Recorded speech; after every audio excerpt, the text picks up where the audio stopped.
Understanding cat breeds. Visit a cat show and you'll see that felines come in more shapes, sizes, and colors than you can count. These differences are due to their breed.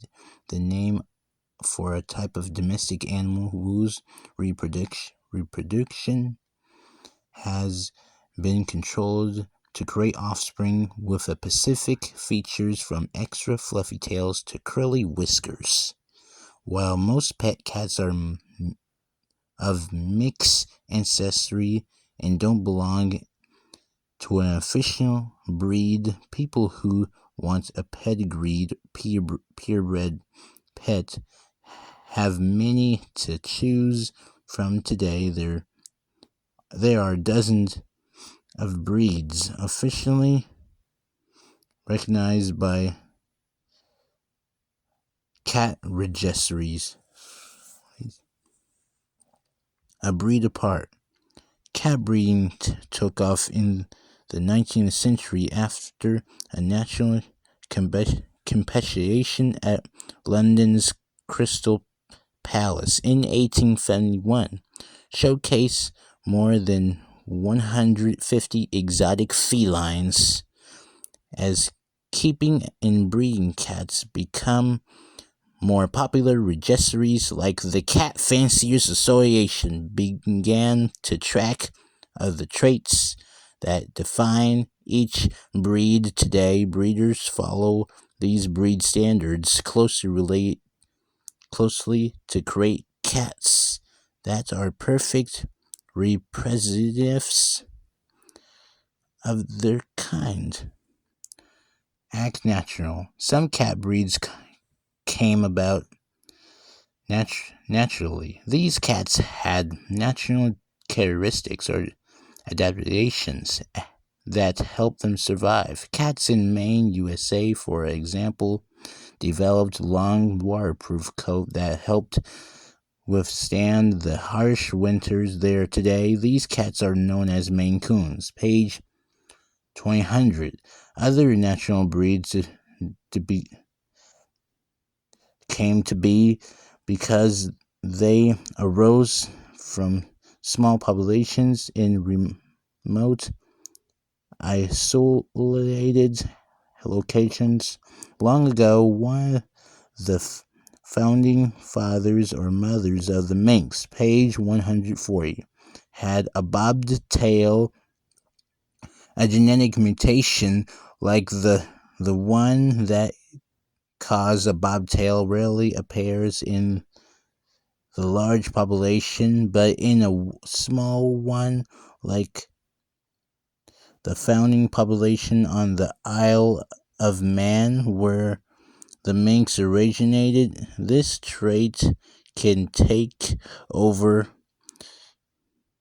the bobtail trait, spread through the population, and today all Manx cats have one. This is called the founder effect.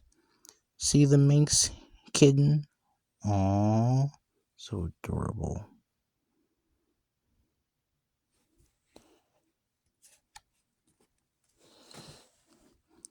Designer genes. Sometimes breeders use the founder effect to help them create new breeds with the help of careful crossings. A kitten born with a genetic mutation that give its folded ears became the Scottish Fold, page 126. One born with sovereign legs become the Munchkin, page 108. Other breeds were created from scratch. The Bengal. Bengals are my favorite.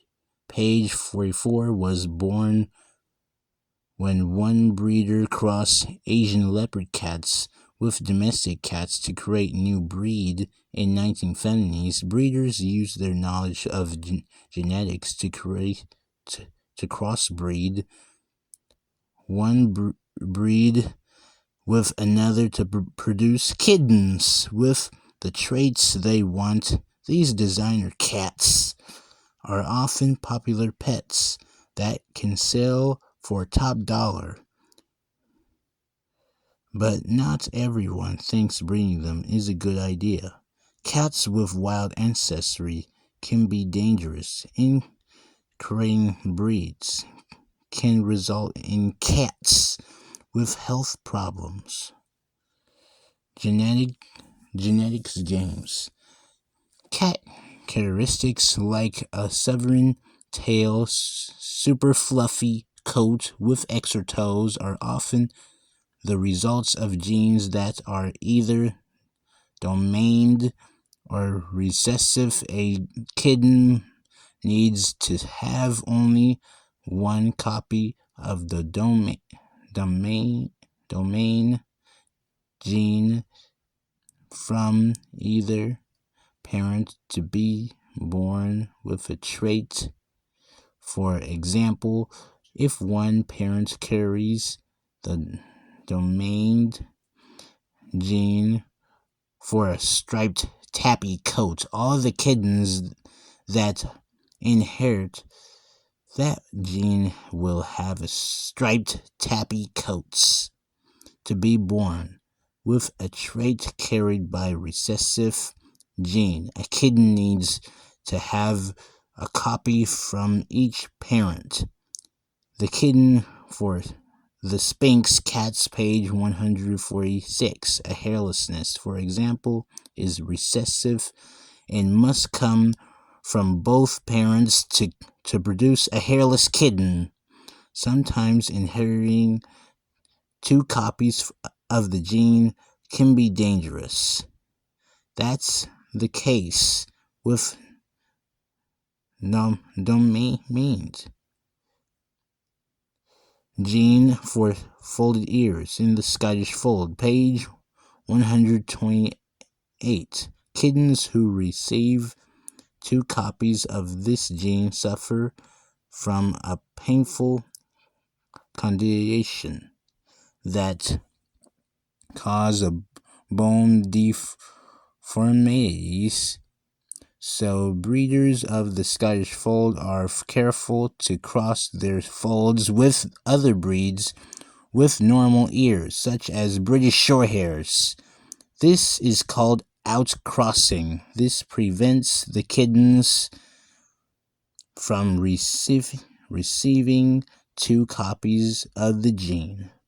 Wild things. Most animal species have different numbers of chromosomes, molecules that carry their genetic material, but domestic cats and many species of wild cats have the same number of chromosomes, 38.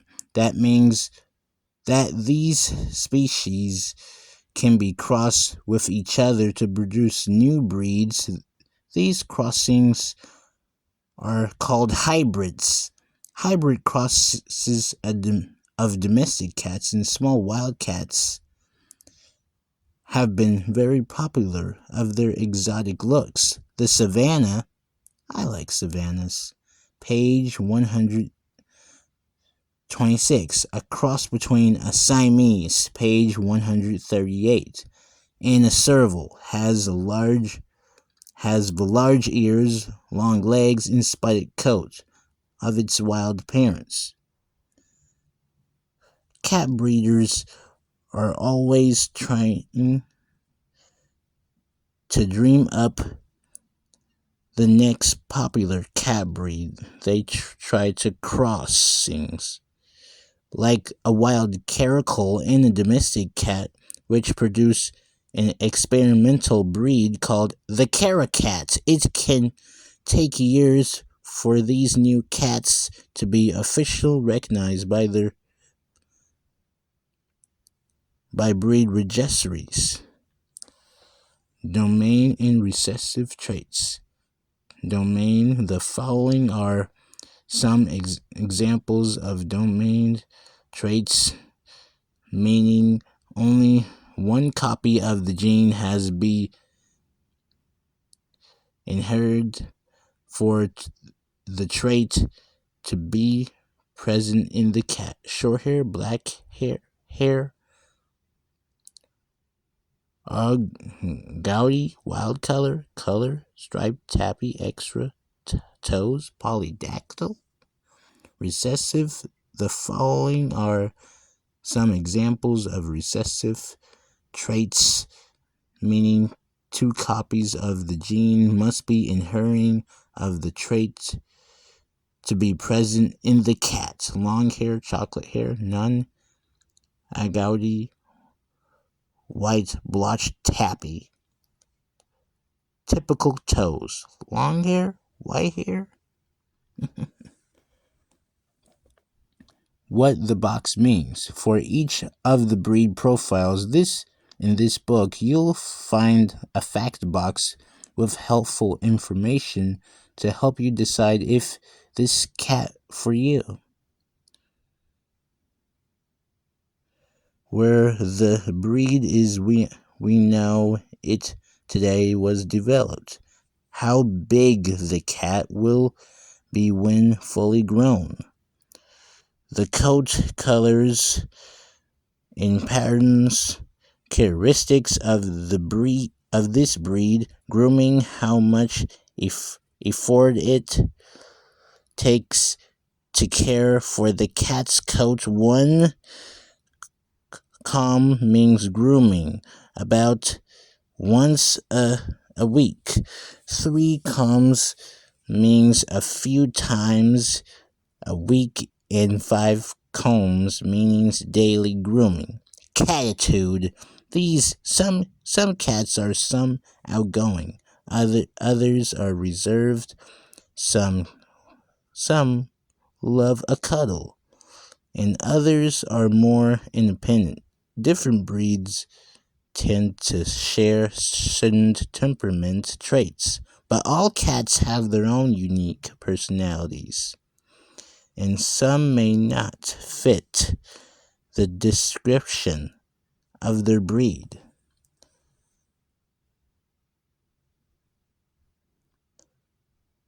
I love Bengals. They're almost dog-like. They look like leopards. I want a Bengal so bad.